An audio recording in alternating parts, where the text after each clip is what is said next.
ಎಲ್ಲರಿಗೂ ನಮಸ್ಕಾರ. ನಾನು ಮಿರ್ಚಿತನ ಕಾಗೋಡು. ನಿತ್ಯ ಜೀವನಕ್ಕೆ ಗೀತಾ ದರ್ಶನ ಭಾಗ 15 ಶ್ಲೋಕ 9. ಅನ್ಯೈಚ ಭವಃ ಶೂರ ಮದರ್ತೆ ತ್ಯಕ್ತ ಜೀವಿತಾ ನಾನಾ ಶಸ್ತ್ರ ಪ್ರಹರಣಾಃ ಸರ್ವೇ ಯುದ್ಧ ವಿಶಾರದಾಃ.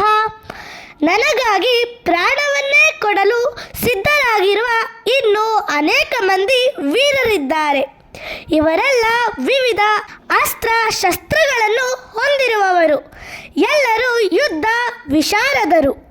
ಭಾವಾರ್ಥ: ಜಯದ್ರಥ, ಕೃತವರ್ಮ ಮತ್ತು ಶಲ್ಯರಂಥವರ ವಿಷಯ ಹೇಳುವುದಾದರೆ, ಅವರೆಲ್ಲ ದುರ್ಯೋಧನನಿಗಾಗಿ ತಮ್ಮ ಪ್ರಾಣವನ್ನೇ ಅರ್ಪಿಸಲು ಸಂಕಲ್ಪ ಮಾಡಿದವರು. ಇದನ್ನೇ ಬೇರೆ ರೀತಿಯಲ್ಲಿ ಹೇಳುವುದಾದರೆ, ಪಾಪ ಮಾಡಿರುವ ದುರ್ಯೋಧನನ ಪಕ್ಷವನ್ನು ಸೇರಿರುವುದರಿಂದ ಅವರೆಲ್ಲ ಕುರುಕ್ಷೇತ್ರ ಯುದ್ಧದಲ್ಲಿ ಸಾಯಬೇಕೆಂದು ಆಗಲೇ ನಿರ್ಧಾರವಾಗಿ ಹೋಗಿದೆ. ದುರ್ಯೋಧನನು ಮಾತ್ರ ಈ ಎಲ್ಲ ಸ್ನೇಹಿತರ ಬಲವು ಒಂದುಗೂಡಿರುವುದರಿಂದ ವಿಜಯವು ತನ್ನದೇ ಎಂದು ವಿಶ್ವಾಸವನ್ನು ಹೊಂದಿದ್ದಾನೆ. ಧನ್ಯವಾದಗಳು.